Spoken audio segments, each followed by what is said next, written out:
Welcome to the Rise Above podcast. Today we have the honor of being joined by youth pastor and friend, I guess, and mentor of mine for the past couple of years, Noah McCormick. Thanks for being on with us today, Noah. I love being on here. This warms my heart. Yeah. I can't believe I was asked.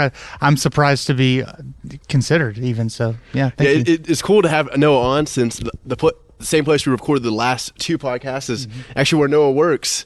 And I was actually probably in this room where I met Noah about, I guess, 4 or 5 years ago in May of 2019. 2019, yeah. It's crazy. Yeah, time really is, lots happened. Yeah. You met me when I answered the call to be the student pastor here at Central Baptist, and you're a cool kid. All I knew about him was I think his bio just said stuff and it was like, this guy loves to wrestle. Yeah, and I still love to wrestle. So if you're listening to this podcast, I'll take it. I'll take you on, baby. And I know you're a youth pastor now, but So I've talked to many people like they go into ministry, and so from the time like you were growing up, or were you like, man, I always want to be a youth pastor? Like, yeah. So I'll get into my testimony a little bit later, but when I was 13, went to church for the first time, and fell in love with it. Fell in love with all the older guys. I was in 6th grade at the time, and fell in love with all the older guys that were just like playing basketball with me, even though I really was not good at basketball. And it was great. And just being in that environment, I was like, hey, who's the leader here? And I met this awesome guy. His name's Casey Carricker. Shout out to Casey Carricker. He was my youth pastor back in the day. And he was like, hey, have you ever considered being a youth pastor? And I was like, well, now I have. Yeah. So that's since I was 13. Now I'm 31 and living my dream. It's crazy the effect people can have on people's life. Because like even Casey has impacted my life too. Like just a great guy, and especially when people like that you look up to when they tell you something like that. Just the belief it instills in you. Oh, absolutely. You're like, man, I'm just ready to attack the world now. Absolutely. Yeah. I look back at the time and I think, man, he must have seen something in me. It must have been the Holy Spirit, but it definitely wasn't what I was producing that he was looking at, being like, oh, he would be great at this. It was definitely in spite of me and something God was doing in my heart. But yeah. So back then, whenever he told you that, is right now I know you now. Like you're one of the most energetic people I've ever met. Yeah. Back then, do you still have that energy? Yeah. Okay. Yeah. I've simmered down a smidge. Okay. And you simmered. Okay. Yes. Oh, yeah. It was unhinged. Now it's unhinged, but it was like unhinged ! Back in the day. It was rough, but we do what we can. Yeah. And now you're a youth pastor in Owasso, and so have you always grown up in Owasso? Yeah. So my family moved here when I was in 5th grade, and I went to Owasso, graduated from Owasso, met my wife at Owasso, went to Rejoice in Owasso, started working for like 5 months in a church in Sand Springs, and then back to Owasso at First Baptist Owasso, and then Eastside Baptist in Collinsville, which is just a couple miles north of Owasso, and now here. So I've been around here, not a lot of other places, but okay. Yeah. And you probably feel like everywhere you go, you run to someone you know. Absolutely. Walmart is hard to navigate because people are always stopping me saying, oh, I haven't seen you in forever. And, or like, hey, I see you again at Walmart. Stop buying Tonight Dough ice cream from Ben & Jerry's. It's probably. Yeah, exactly. Yeah, I know from growing up Owasso, like you saw a lot of change, like whether it's in the town or your life. Yeah. I mean, would you mind to speak to that a little bit, like with your testimony? Yeah. So there's been a ton of change inside of Owasso. Of course, things have grown, and mostly what I've seen is kind of a change in the culture of my perception of the culture anyway. I thought it was just rich town. I don't come from money at all. My family, I'm the youngest of 6, and my mom and dad worked super hard for what they had, and it wasn't much. But I thought that I was just the oddball of being around. All my friends just have these amazing houses and their parents have all these awesome jobs. And I'm now realizing that it's a pretty pretty diverse town, even though, I mean, everything looks beautiful and everything is wonderful in Owasso. It definitely, there's definitely a lostness inside of Owasso. People who, they don't feel like that God cares for them, or they don't feel like that, that they are good enough. That depression, that a lot of people have in Owasso, is something that's super important, and for like the church to acknowledge and to do something about. So yeah, I've seen it change. Just I guess like my own perception of it change more than I've noticed so many other things changing. So, yeah. That's good. And then kind of going back to like you knew whenever you were in the youth ministry with Pastor Carricker that like, you were called to ministry. Yeah. When did you like accept Christ, and can you kind of speak to your testimony? Yeah. So whenever it was 2005, my brothers were invited to Rejoice for something called Battle of the Sexes.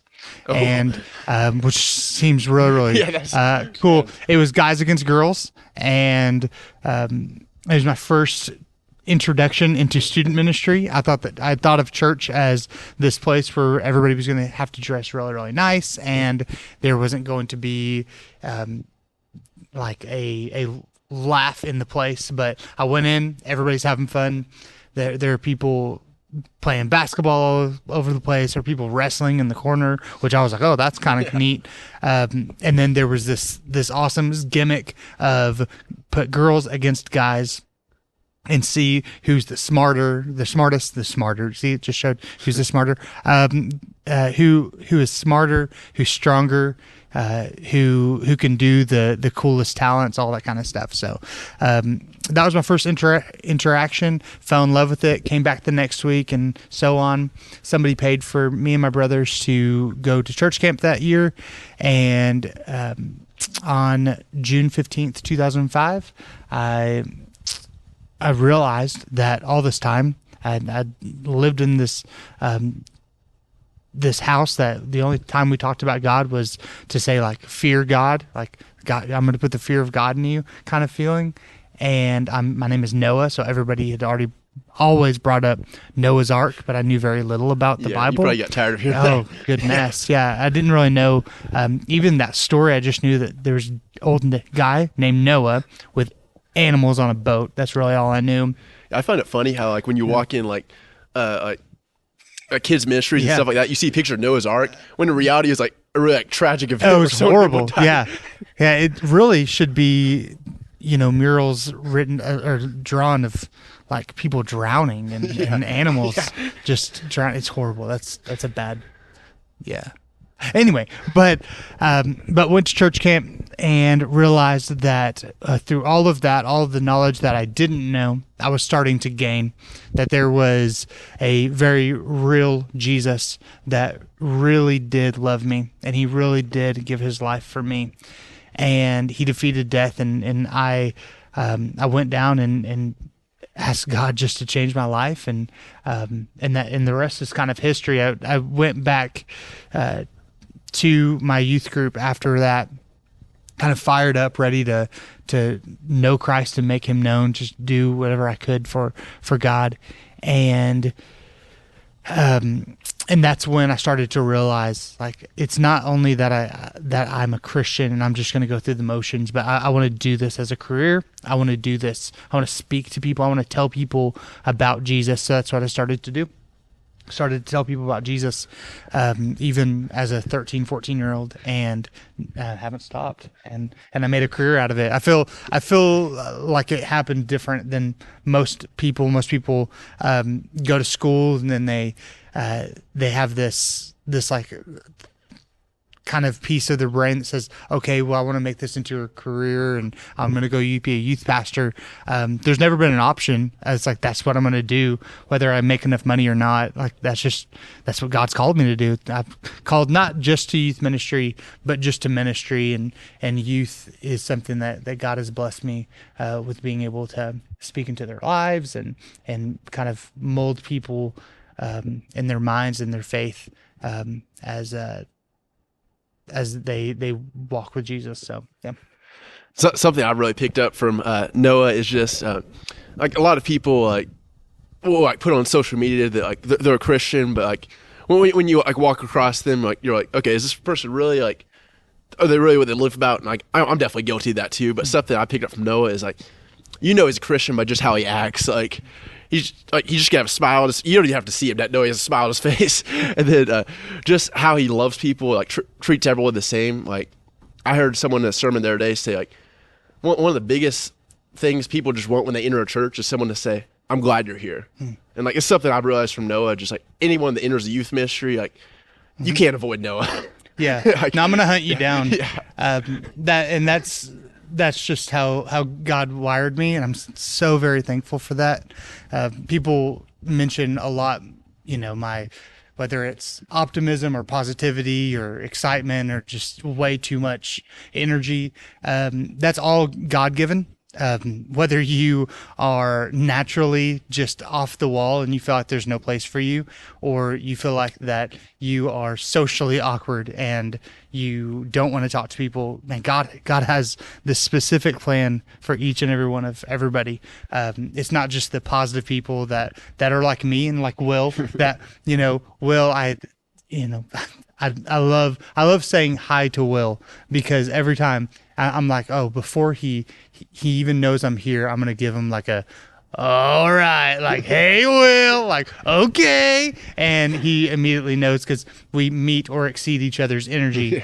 Yeah. So it's cool to see how God uses people to, for his will, for his goodness and his greatness. So yeah, it's cool. And that's Thank awesome. you. And Thank you. I know you said like at the same time, pretty much the same time you accepted Christ is the same time like you got your call to ministry. Oh yeah, immediately in the same breath. I think. I think what's so awesome is Pastor Carricker probably saw that in you before you even saw that in yourself. I believe it. I wanted to be a veterinarian before that. Seriously? Yeah, and I mean, turns out, like, yeah, no, that wasn't going to work out. Like, that would never have worked out. But I would tell everybody I was going to be a veterinarian, and that would even make it worse when people were like, oh, like Noah's Ark, you're a veterinarian. So that kind of annoyed me when I was in, elementary school. But yeah, as soon as I gave my life to Jesus, it was just super apparent that I'd found what God wanted me for, which is unique. Yeah. Just so unique. And I think that you have a similar calling in that, is that from a young age, from that there's something different about you. And God's set you apart for his will, and even through all of the adversity that you've gone through, I know that you can see like, okay, well, God's always kind of set you apart and kind of prepared you for the next step. And that's kind of what he's done for me. It gave me all this energy, and now I get to put it to great use for him. So, yep.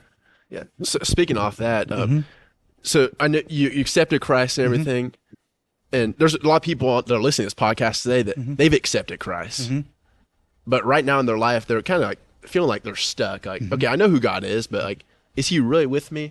Was there some times in your life where like you dealt with those questions, and like, man, you had to like really lean onto Christ? Absolutely. So it's been a long process to get to where I am right now. I will always be an advocate for people who struggle with their faith, and me not going to them and being like, well, you just have little faith, or you might not be a Christian, or like, people struggle with their faith. That's not talked about a whole lot, but it is something that people deal with. They struggle with their faith, and it's okay to go to God, the God of creation, God of the universe, the God who called you into a relationship, and to say, I don't understand. Right? Give me more wisdom, give me more knowledge, or give me peace that surpasses all understanding. Something that happened inside of my life that is just kind of one of those monumental things inside of my life. So 4th grade, my mom was diagnosed with cancer. In 5th grade, we moved to Owasso.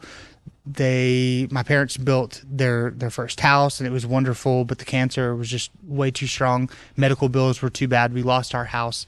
We moved from rent house to rent house inside of Owasso until I graduated. My mom, she ended up, having multiple surgeries and chemo and radiation through my whole junior high and high school career, and she just suffered a whole bunch because of the cancer. And she went into remission, beat the cancer. Awesome, wonderful, praise God.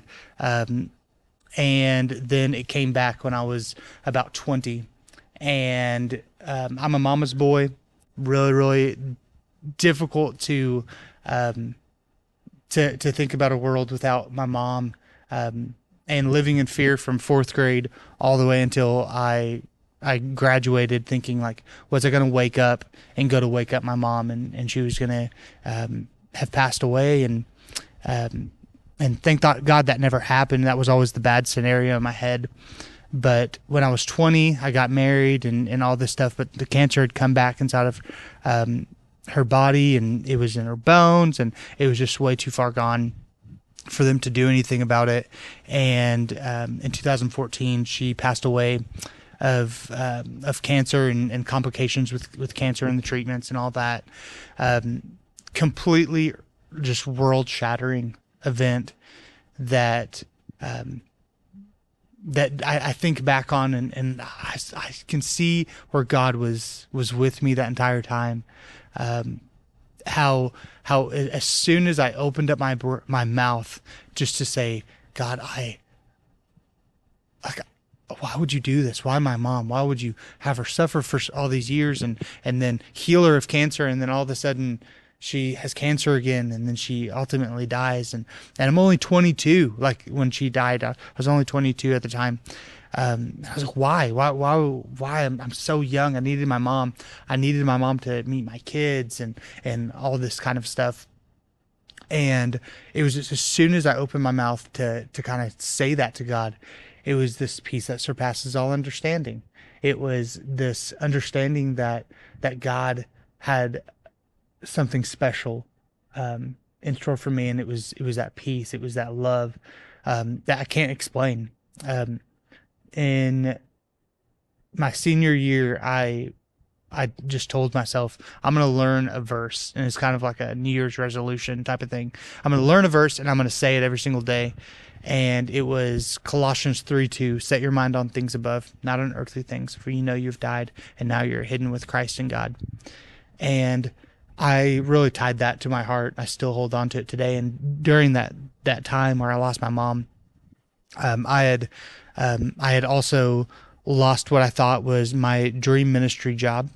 I had lost the first house that I thought that we were trying to buy a house, and we had lost that because I lost my job, and I was really struggling. I had a hard time.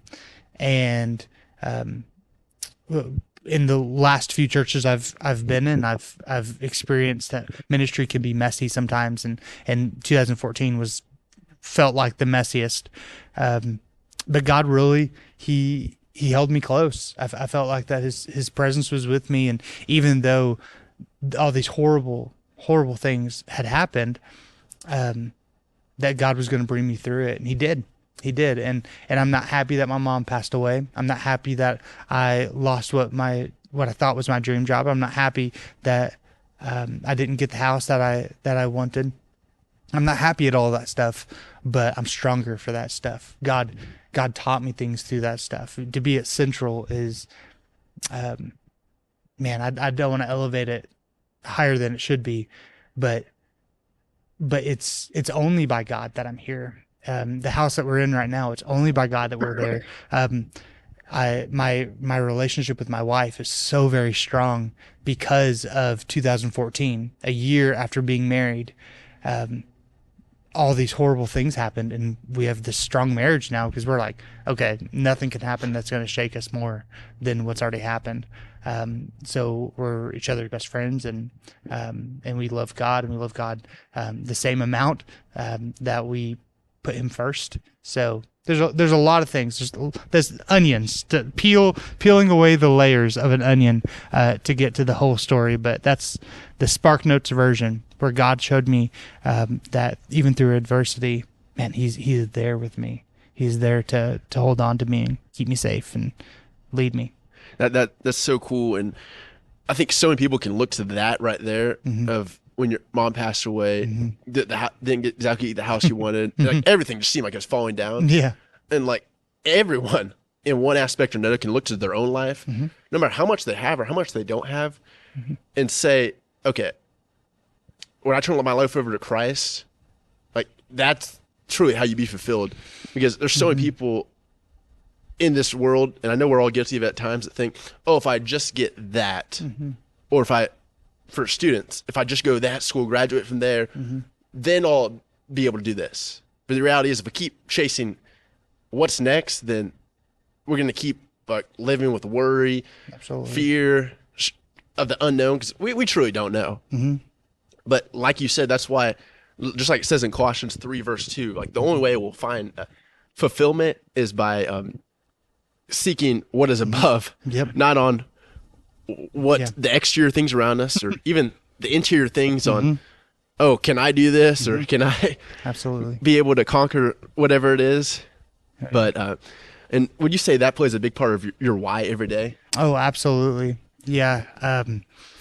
It changes you when you do go through adversity, and if you can get to the other side, and I don't think the other side is complete healing. I don't think the other side is getting what you want, like you got your way finally. It's not that. But when you get to the other side and you can have peace, and you can say, you know what, God's made me strong. I am weak, but He is strong, and I lean on His strength, and that's my strength.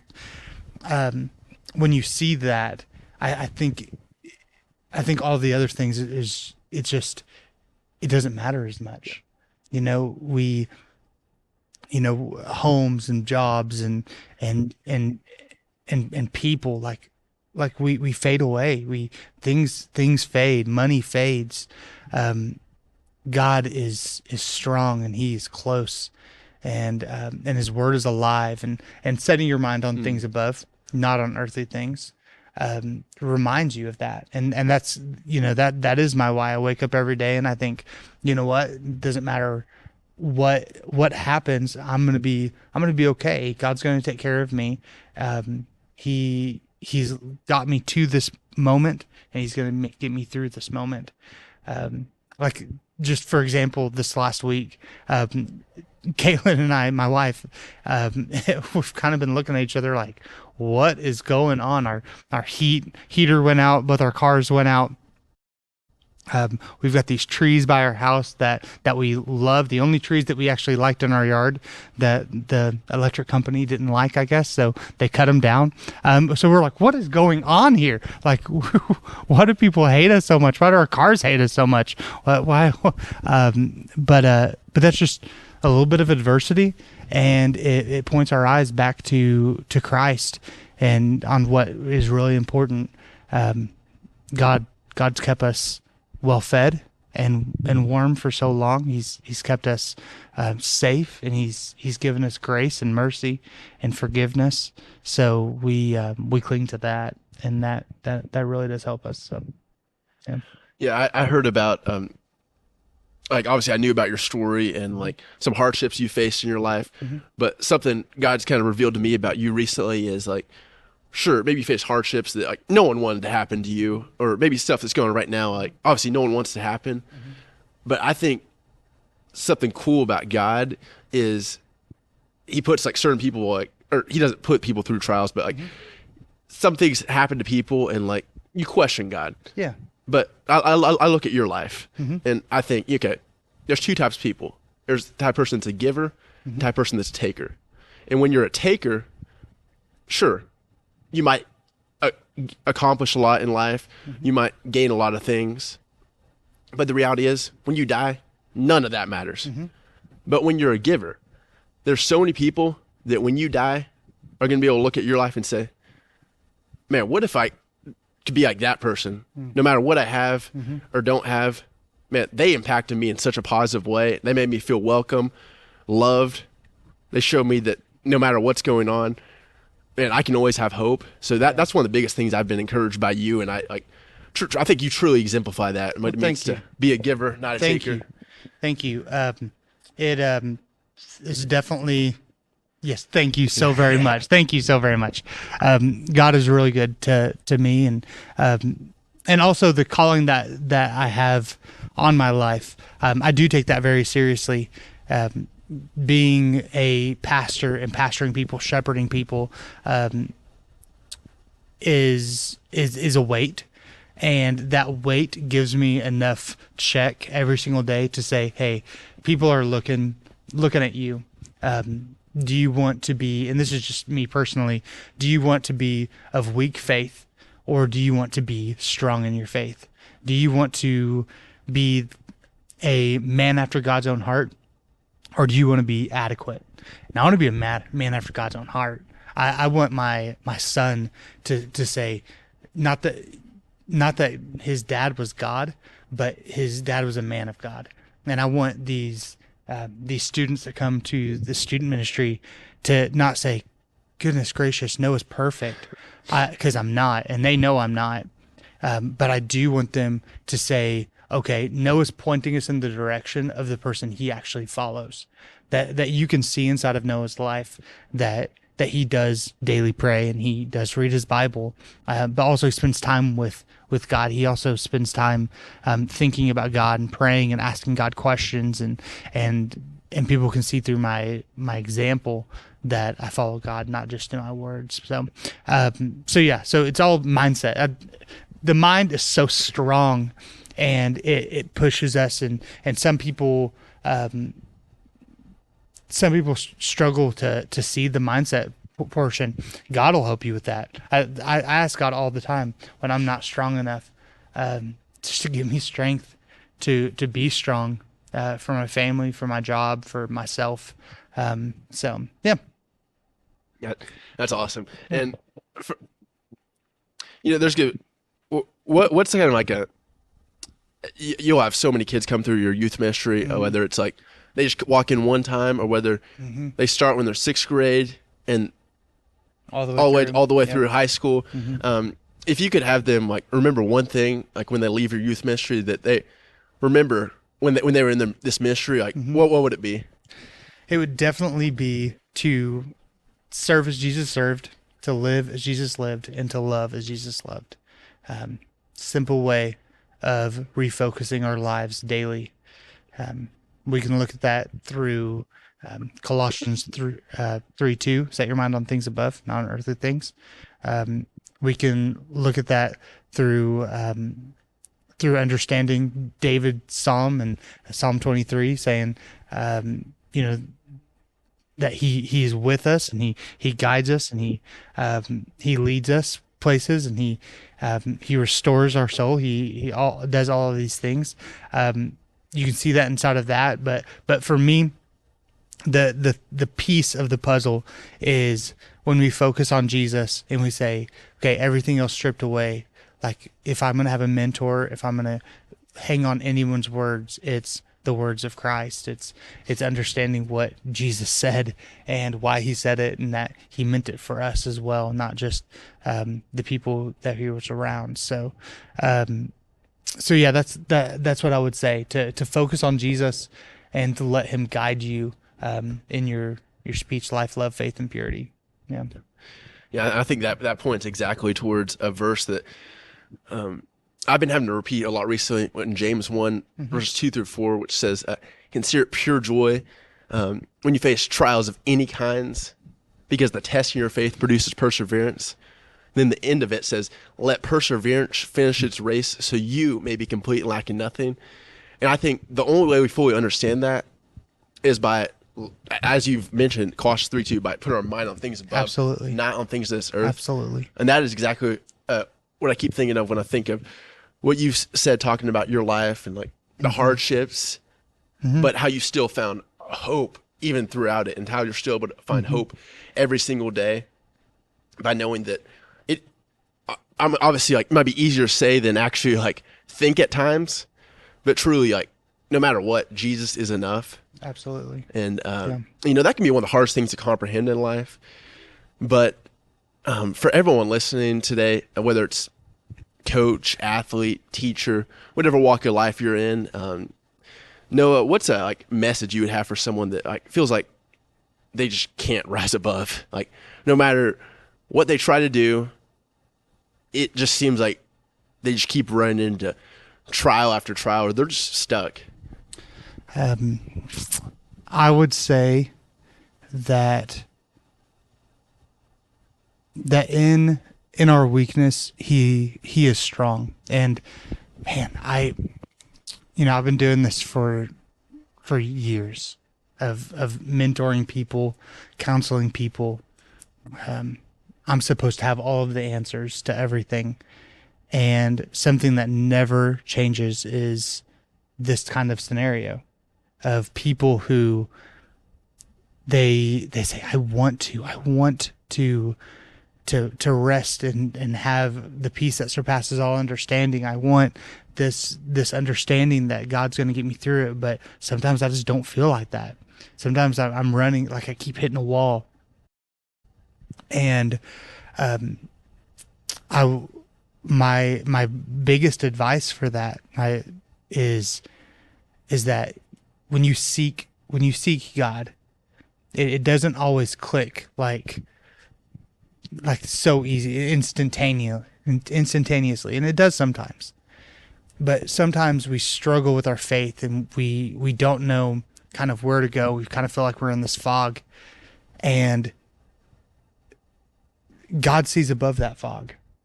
And that's why we rest on him, is when we're in that fog and we're in that scenario where we just don't know what to do. We feel like that God's not giving us those answers immediately. Realize that you're going through the fog, and you don't expect to see above the fog. You're not tall enough. You're not able to see above the fog. So give yourself a break and live on the truth that he is strong when I am weak. So go towards the one that is strong. Put your faith in he that is able to do immeasurably more than we could ever ask or hope. So that would be my encouragement, to hold on, don't give up, don't lose heart. And now I'm getting excited. That you are going to get through this, that God does have a plan for you. And if you are still on this earth, then you have an ability to turn to Christ, to turn to God, and to make it out of the situation that you're in. And you know what? And God may have you in that situation, wherever you're listening from. God may have you in that situation right now. And it is to minister to you as well as the people that are in the trenches with you. Realize that when you are going through adversity, when you are having so many kind of things thrown at you that you just think is so unfair, look around. Oftentimes you're not alone. There are other people going through that same stuff.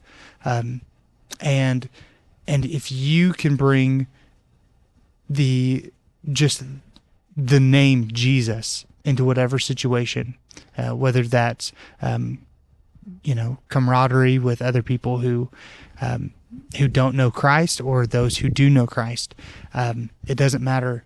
Bring that name Jesus into everything, and he's going to light that your way. He's going to be a light unto your path. So yeah. I love how you said, like, sometimes it might seem like we're in foggy situations where there's no way out. Absolutely. But when we look to Jesus, we understand there's a song where it says, Jesus, Jesus, you make the darkness tremble. We can realize that it says in John 13, verse 7, which this verse, a lot more people have heard ever since Jalen Hurts said it, whenever he was dealing with some trial at Alabama. But it can really apply to so many people, where it says, Jesus replied, you may not understand now what is happening to you, but later you will understand.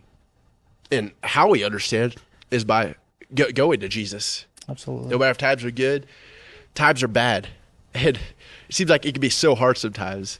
Something I love to share with people is I use a walking stick to get around different places, and there's many times when I'm at the University of Arkansas, or even though I have my stick, I still find myself lost.